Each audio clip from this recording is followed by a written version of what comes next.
Bom dia, boa tarde, boa noite, paz e bem. Meu nome é Emerson Sbardelotti e esse é o Paz e Bem, falando sobre Medellín, memória, profetismo e esperança na América Latina, a partir do texto Medellín e a leitura da Bíblia, do biblista Rafael Rodrigues da Silva, do CEBI Nacional. Na semana passada, na segunda-feira passada, nós dávamos a introdução desse texto do Rafael, e hoje nós vamos trabalhar a questão do sujeito histórico da leitura da Bíblia a partir de Medellín. É difícil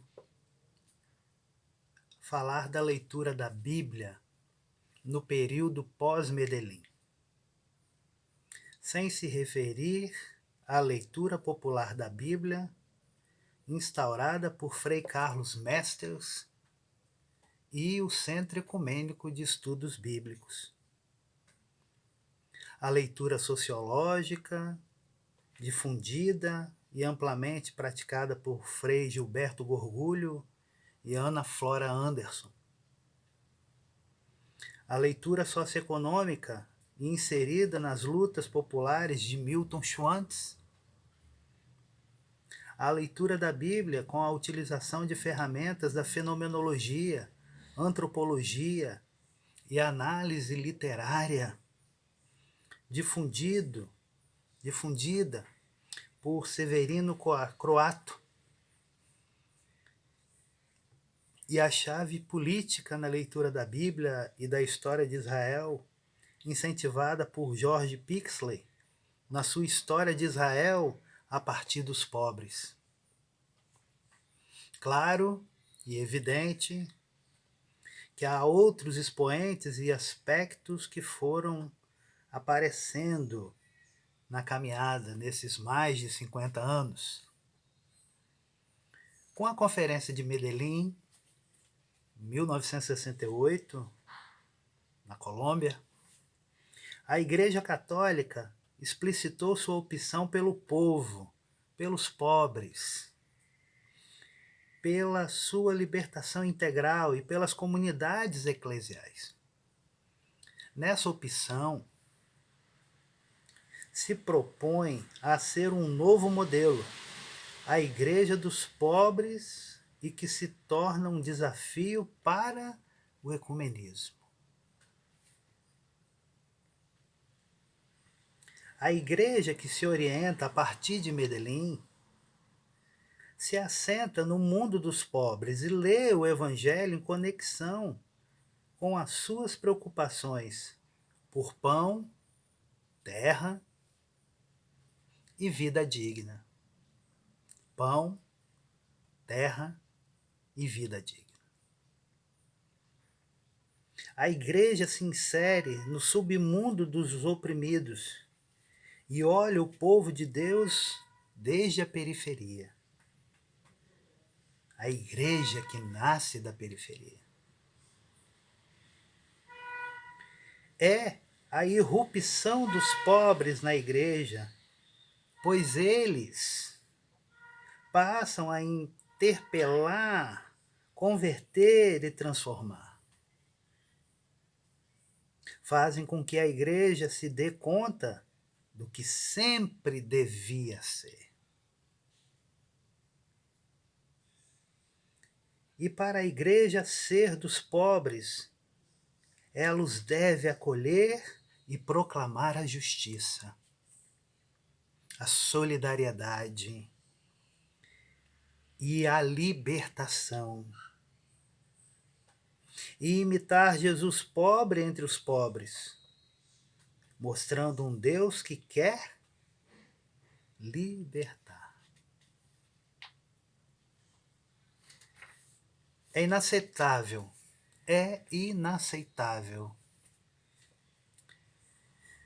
a situação econômica na América Latina que faz os pobres permanecerem pobres, cada vez mais pobres. Para tal, a Igreja deve pastoralmente despertar nos homens e nos povos uma viva consciência da justiça, inspirando-lhes um sentido dinâmico da responsabilidade e solidariedade. Deve também defender o direito dos pobres e oprimidos, segundo o Evangelho, e fazer com que os governos e as classes dirigentes eliminem as injustiças, a inércia e a insensibilidade. Instrumentos destruidores da paz social.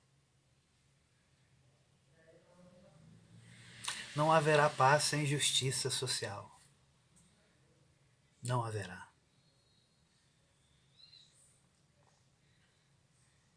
A raiz desse novo modelo de igreja está na certeza de que Deus vive e se revela no mundo dos pobres e nas suas lutas por libertação.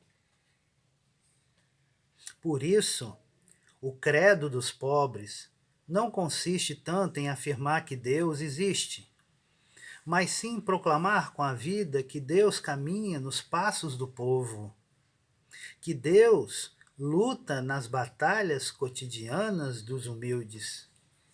Daí vemos que a Igreja dos Pobres procura discernir entre o Deus verdadeiro e os falsos deuses. Portanto, a questão não é dizer que cremos em Deus, mas dizer em qual Deus que cremos. A força do vento que carrega este barquinho eclesial é que o Deus da Bíblia toma partido em favor dos oprimidos. Esta constatação está presente em toda a Bíblia e se torna motor, força e luz para descobrir a presença de Deus hoje. A leitura da Bíblia, ainda de mãos dadas com a dinâmica que se instaurou de uma busca profunda da educação libertadora, para resgatar os pobres das servidões injustas. A fé profética latino-americana e a teologia da libertação se baseiam no Deus que liberta e defende. Defende seu povo pobre da opressão e da injustiça. Deus é um Deus da vida e não da morte, pois quer estabelecer o direito e a justiça. Na experiência do Êxodo, temos a chave hermenêutica para compreender a caminhada do povo de Israel e o sentimento de libertação e revelação de Deus na história. Na experiência do Êxodo, o Êxodo revela que Javé é. Serei o que serei. Javé é. No entanto, um texto belíssimo da leitura de mulheres escravizadas ao redor do poço aponta para Javé como o Deus que vê a mim. Deus que vê a mim. Demonstra o Deus presente e atuante que ouve os gritos e vê a opressão e conhece, pois, a sua dor. Também é um Deus que promete uma vida nova, diferente da situação de opressão, servidão, que é a promessa de o povo habitar numa terra que emana leite e mel. Aí está a manifestação política e libertadora de um Deus que rompe com a situação de opressão. Na experiência profética, vemos que os profetas de Israel e Judá entram em conflito e em uma luta constante contra os ídolos da opressão, que fabricam a injustiça contra o povo. E assim o profeta faz um discernimento da vontade de Deus na história, denuncia a injustiça e anuncia a promessa. Desse modo, o profeta toma o partido, ou melhor, faz uma opção clara pelos pobres e marginalizados da sociedade. Um profeta como Amós chega a chamar a elite de Israel de vacas bem nutridas. Ou Isaías, que condena aqueles que juntam casa a casa e que amontoam campo a campo. Ou ainda Jeremias, Oséias, Miqueias, Abacuque, que condenam a religião idolátrica e prostituída,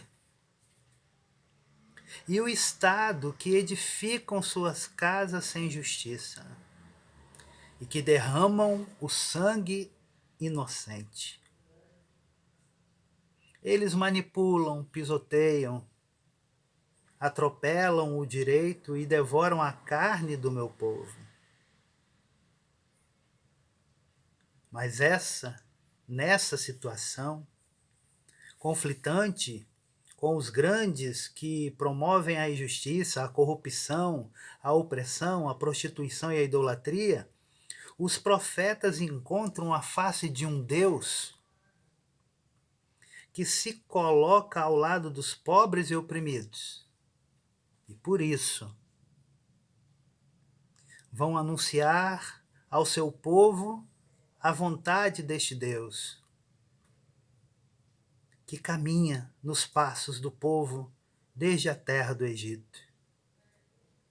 Ao Deus dos profetas não agradam os sacrifícios e holocaustos, com os bens adquiridos pelo roubo e exploração dos pobres. O que lhe agrada? O conhecimento, a prática da justiça e a do direito. A solidariedade e o conhecimento de Deus. Em Jesus de Nazaré, que é a encarnação, a habitação do Deus libertador na tenda dos pobres, temos o anúncio do reino de Deus, que é destinado aos pobres. Às prostitutas, aos publicanos, aos leprosos, aos doentes, às mulheres, às crianças, aos famintos, ao povo humilde, aos excluídos e seres negados pelo sistema político, econômico, religioso. É o que podemos ver na proclamação do texto de Isaías 61, na sinagoga de Nazaré. Abre aspas. O Espírito do Senhor está sobre mim, para anunciar a boa notícia aos pobres.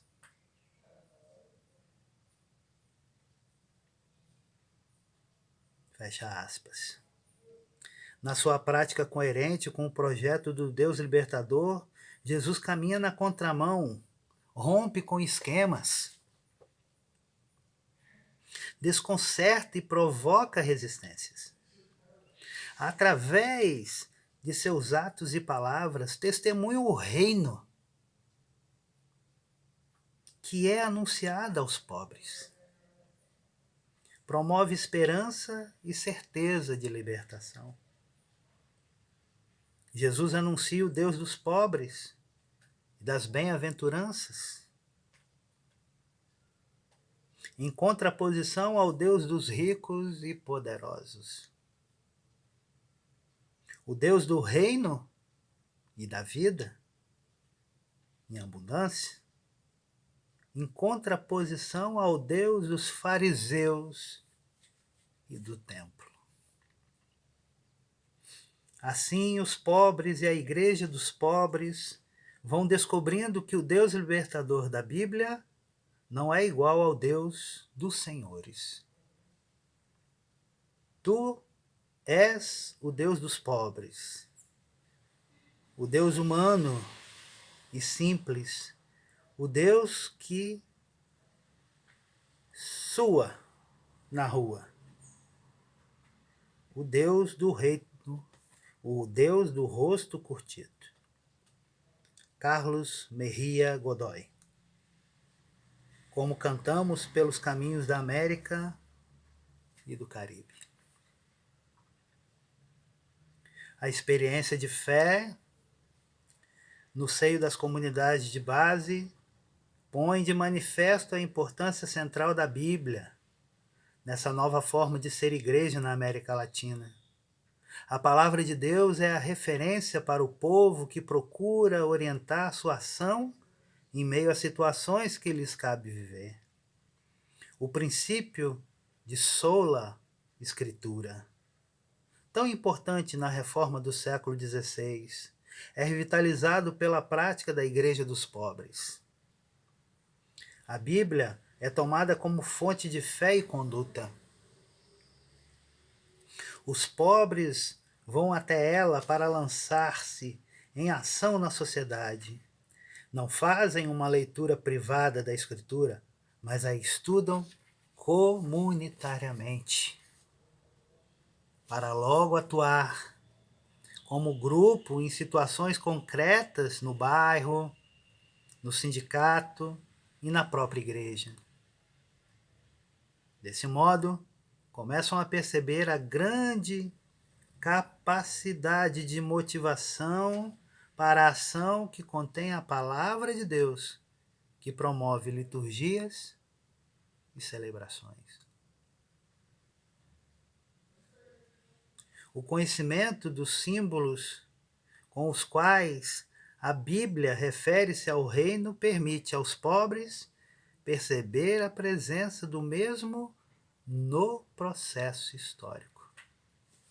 Deus nunca está fora da história. Deus nunca está fora da história. Ele está presente em todos os nossos momentos. Nas décadas de 1970 a 1990, vimos florescer aos poucos a leitura da Bíblia a partir do povo. Tanto nas academias de teologia, nas comunidades eclesiais de base e nos movimentos de pastorais sociais. Frei Carlos Mesters, qual andarilho da palavra e caixeiro viajante, divulgou seu método de leitura da Bíblia, a partir de 3 ângulos: realidade, texto, comunidade. Sua leitura é apresentada como flor sem defesa. Em sua obra Por Trás das Palavras, obra fundamental sobre a leitura da Bíblia a partir do povo no processo do adornamento da igreja e na tarefa de uma leitura ecumênica, militante e libertadora da Bíblia. Por isso, Milton Schwantz pôde dizer, sem titubear, em uma palestra no curso de extensão universitária da PUC do Rio Grande do Sul, em setembro de 1981, abre aspas, Carlos Mesters não é patrimônio católico ou, quiçá, carmelita. Nós todos o estamos lendo e aprendendo de sua sabedoria bíblica. Fecha aspas. Um dinamismo surpreendente marca o movimento bíblico na América Latina. Em toda parte se desenvolve e se desdobra o interesse pelo uso e pelo conhecimento da Escritura. A questão que se coloca é como promover, animar, incentivar, aprofundar o novo jeito de se achegar à Escritura na América Latina. Certamente já foram dados passos decisivos nessa direção, mas o desafio permanece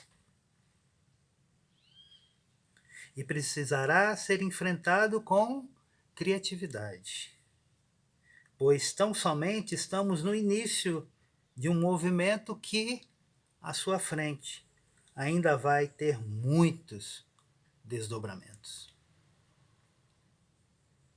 Marcas desse dinamismo, o próprio Carlos Messer, nos anos de 1980, já apontava para o surgimento de uma teologia bíblica, como fruto de uma leitura popular da Bíblia, especialmente nas comunidades eclesiais de base. Está surgindo aqui no Brasil uma nova teologia bíblica. Essa novidade não vem dos exegetas, formados na escola oficial. Vem de outro canto, vem do chão, onde a semente da palavra foi lançada. Vem do povo que retomou a Bíblia em suas mãos e começa a ler a palavra de Deus, partindo dos problemas da sua vida e da sua luta. Essa nova teologia bíblica, que fermenta nas comunidades eclesiais de base, expressa-se na maneira de o povo ler a Bíblia. Por ora, é uma teologia apenas falada, fraca e forte como a própria palavra falada. Não é escrita, ela se transmite de maneira diferente do que a ciência escrita. Não é através dos livros publicados, mas através de uma tradição oral, através de celebrações e benditos, de histórias e dramatizações, de poesias e cânticos, de encontros, cursos e reuniões, de visitas, festas e assembleias. Exatamente como a própria palavra de Deus antes dela receber a sua forma escrita na Bíblia.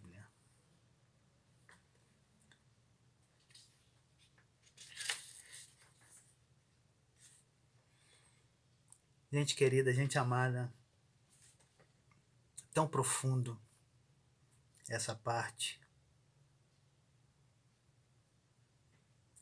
Nas comunidades eclesiais, as pessoas conseguem fazer a associação das lutas diárias do povo da Bíblia com as suas próprias lutas, tornando-se pessoas e lutas parecidas, onde Deus foi e continua sendo parceiro.